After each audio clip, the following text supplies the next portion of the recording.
어제 올리기 전에 편집을 해서 잘라냈던 내용인데요. 그냥 올려드릴게요. 여기 보면 뭐 한국 외교 끔찍한, 가만히 있을 수 없다, 미국에서 계속 비판, 이게 참고 기사예요. 이게 무슨 얘기냐면요, 실제로 이 기사를 클릭해 보면 이 원문에 나오는 미국 기사는 이런 제목도 아니고 이런 기사도 아니에요. 완전히 조선일보 같은 기사인데 하나의 단어를 따가지고 그거를 확대 해석해서 일본식으로 나열을 해요, 얘네가. 그러니까 일본 기사를 읽으면 이미 한국은 적화 통일이 되어 있어야 되고요. 문재인 정권을 적화 정권이라고 해요. 공산주의 정권. 그리고 한미 간의 동맹도 이미 끝났어야 돼요. 일본 기사를 쭉 읽어보면. 그리고 주한미군은 진작에 철수했어야 돼요. 언제 철수했어야 되냐면 박정희 대통령 때에 이미 철수를 했어야 돼요. 그때부터 이미 이렇게 한국에 대한 기사는 우호적인 기사가 거의 없었어요. 엄청나게 떼돈을 벌면서도 한국한테.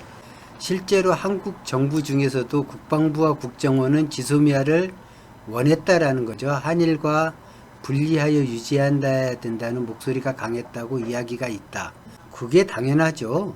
국방부 입장에서는 조금이라도 안보에 도움이 되는 것을 포기하려고 하지 않죠. 저도 정확한 내용을 모르겠지만 일부 시인을 했었죠. 이게 건강한 정부예요. 서로 다른 목소리가 존재한다는 것은 건강한 정부라고 보시면 됩니다. 오히려 일본은 외교 국방 이런 쪽의 의견을 듣지도 않고 대한무역보복을 결정했죠. 이건 일본 내부에서 나온 뉴스예요. 제가 지어낸 말이 아닙니다. 아예 정부의 관계기관들의 의견을 듣지도 않고 묵살하면서 진행을 했던 거고요. 한국은 관계부처가 논의를 하고 여러 의견이 나온 상태에서 문재인 대통령께서 결정을 한 거예요.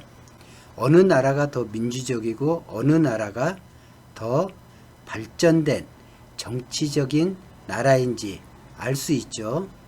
우리나라는 지금 상당히 다양한 의견이 공존하고 있습니다. 그런데도 세계 치안지수 1위이고 아시아에서 가장 발전된 민주주의 서열 1위로 평가되고 있죠. 최근에 이런 말을 주장하시는 분도 있어요. 주한미군을 철수하면 어떻게 할 것이냐. 냉정하게 얘기해서 철수한다고 해도 대한민국이 크게 불리할 거는 저는 없다고 보지만, 최근에 시리아에서 미군이 시리아에서 철수한다고 하니까 미국 의회가 어떤 반응을 보였나요? 트럼프 탄핵에 대해서 부정적이던 공화당 의원들마저도 이 일로, 미국 공화당의 트럼프를 지지하는 공화당 의원들마저도 등을 돌리고 있는 입장이에요.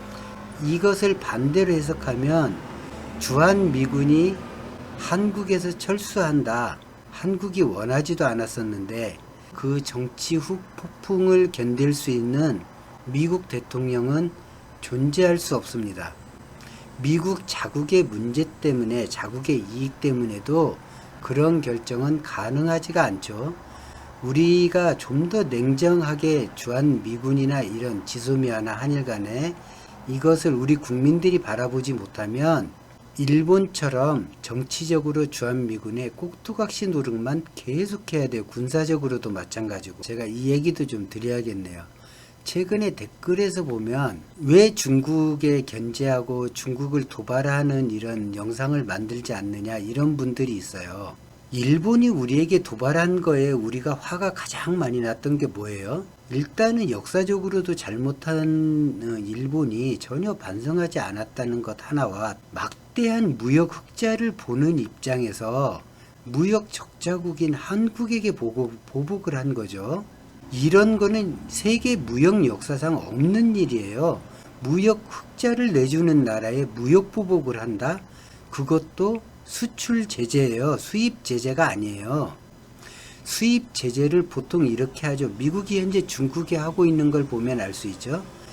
무역 흑자국에 무역 적자국이 하는 거예요. 무기를 빼놓고 수출 제재한 거를 들어본 적이 없죠. 없어요. 이런 수출 제재라는 걸. 근데 그것도 안보상의 이유를 댔잖아요. 그럼 당연히 안보하고 관련되어 있는 지소미아는 파기하는 게, 종료하는 게 맞겠죠.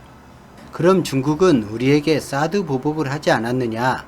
미국이 중국을 감시하기 위해 들여온 사드는 중국 입장에서 보면 한국이 개발한 무기도 아니고 미국에게 중국 감시하라고 부지를 내준 거예요. 중국의 경고에도 불구하고 아주 똥멍청이 같은 짓을 한 거죠. 한국군은 현재 사거리 2000km의 순항미사일을 가지고 있는데 중국에서 아무런 시비 걸지 않잖아요. 그리고 현재 막대한 무역흑자를 대한민국에게 내주고 있잖아요.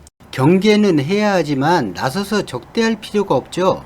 2010년 이후 제1교역국, 제1흑자국이 중국입니다. 무역 전쟁을 하면서도 미국의 코스트코가 최근에 중국에서 오픈을 했잖아요. 중공이라는 옛 이름을 들먹이면서 적개심으로 중국을 대하는 나라는 없습니다. 오로지 자국의 이익을 주느냐 피해를 주느냐가 외교의 기본입니다.